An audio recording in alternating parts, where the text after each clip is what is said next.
We're going to be hearing from two state legislators now. Then after that, we've got some time reserved for Q&A, followed by a short message of inspiration from Mark Meckler. The two state legislators are Senator Kevin Lumberg and Representative Lori Saine. Representative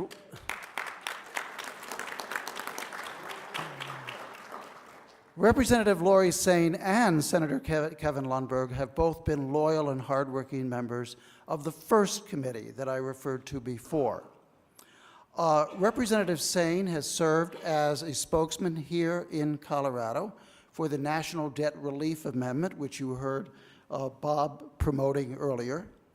Senator Lumberg is actually co-chairman of the National Article 5 Caucus, that is to say, the national organization of state legislators designed to disseminate information about Article 5 at a convention of states. I'd like to invite both of them to the podium right now, and they can tell you about what is coming up next in the Colorado legislature.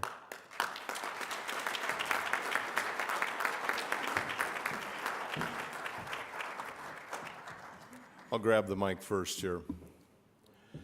We hold these truths to be self-evident, that all men are created equal and are endowed with the unalienable rights of life, liberty, the pursuit of happiness. That to secure these rights, governments are instituted among men. To secure these rights, governments are instituted among men. I've been a state legislator for now, I'm in my 12th year, and I have yet to see a government that's dedicated to securing our God-given rights.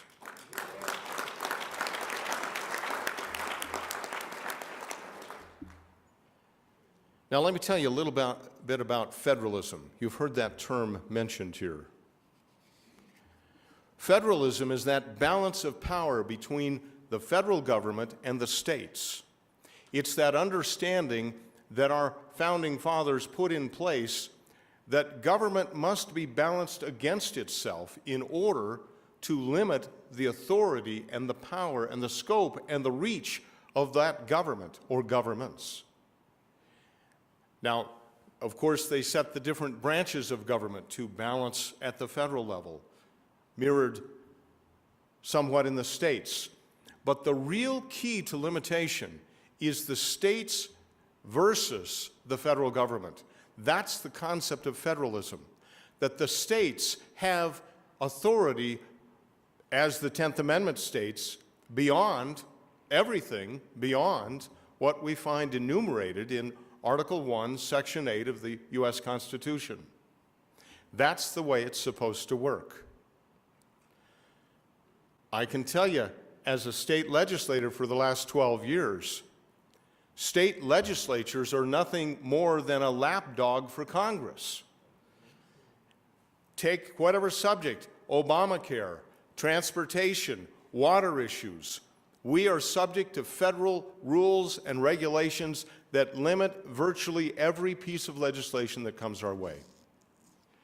That is why it is essential that we not accept this, that we move forward with the principles of federalism, and we utilize the tool that we were given in the Constitution in Article 5.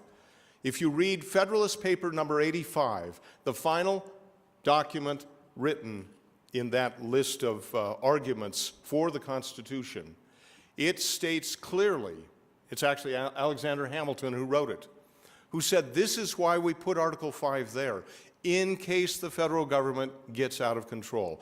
Well, the federal government is out of control. The time has come for us as states to limit their power, even as we were granted that authority within the Constitution initially. That is why Tuesday of this week, I, along with Representative Saine, introduced the Convention of the States resolution. It was today read across the desk in the Senate. It was assigned to the State Affairs Committee, which is commonly known as the Kill Committee. I don't expect it to be a smooth path, but it's the first step we're going to take back our freedoms.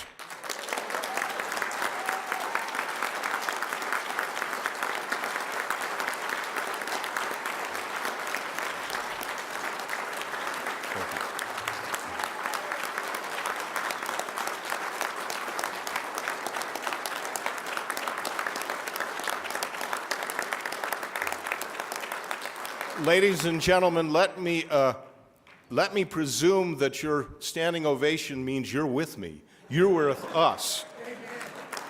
Now, let me give you a plan of attack. 2 or 3 things, and I'll try to be brief and then allow Representative Saine to speak as well. This will be heard in a public hearing before State Affairs. It's a 5-member committee. 3 of the other party it's known as the Kill Committee, and that's because that's where we expect them to go. But that's just the first step, as I say. We have to take this first step. You might call it Normandy Beach. You know, there are going to be some casualties. But we have to do it with force, with overwhelming superiority, so that ultimately we will prevail. That's the first step. But there are many other steps, because I've noticed that about 95%, no, probably 99% of all votes cast in the state legislature have been determined on Election Day, because whoever you send to the legislature determines how they vote. So our real job, I believe, is in November to find candidates who will stand with us as well. It was mentioned that I'm the co-chairman for the Article 5 Caucus, a National State Legislators Caucus. We have a website. I'd like you to write it down. Article5caucus.com. And that's article sometimes I can talk and sometimes I can't. Roman numeral 5, a V. So article5caucus.com. You can sign up there as an observer, which means a supporter of our caucus, or if you're a state legislator, you can sign up as a member who agrees with the principles of federalism. Or if you are a candidate for state office, you can sign up as a member as well. We want candidates to be declaring themselves in support of the principle of federalism and the process of the Article 5 amending system. So please, do what you can to help support in that area as well, article5caucus.com. And finally, as I say, this November, we have to change the legislature in Colorado, as I'm sure we'll have some discussion in a few moments about elsewhere in the country. Thank you very much.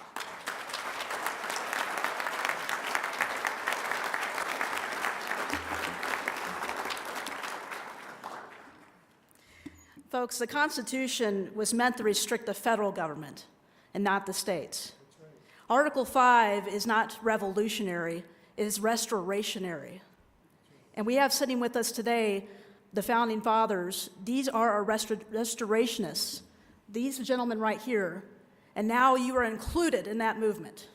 So I want to have you all give yourselves a hand, because you are restorationaries.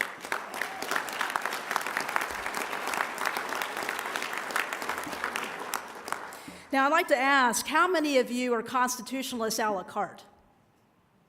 How many of you are a 6th, 7th constitutionalist? There's at least one. There's at least one in the audience. There are some people that say, well, I love the Constitution. It's a God-breathed document, but, oh, that Article 5. Oh, Lord. That is a self-destruct button. But let me tell you what the Founding Fathers thought of Article 5. It was so important. It was the last closing argument of the last Federalist paper, Federalist number 85. Folks, you don't use your weakest argument as your last argument. This is the last Federalist paper before the Constitution was ratified. It was that important. Now, here's what I'd like to say, just in brief, about the myth of a runaway convention. Because a runaway convention is a myth. But a runaway Congress is a reality.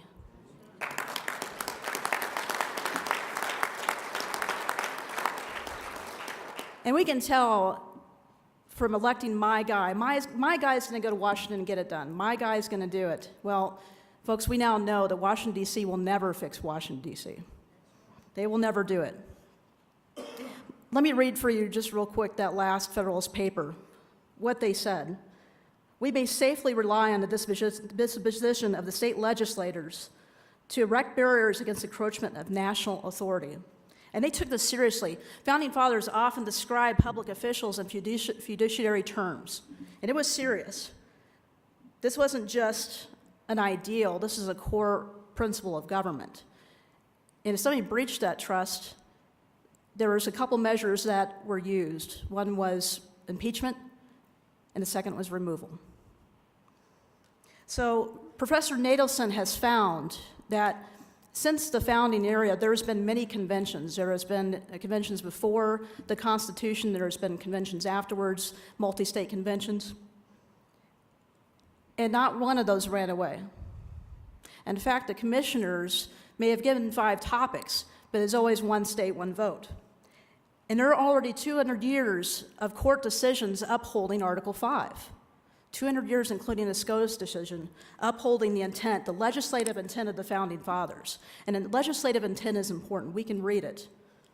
That was the intent, was to use Article 5. And not only is it our right to use Article 5, it is our duty to use Article 5.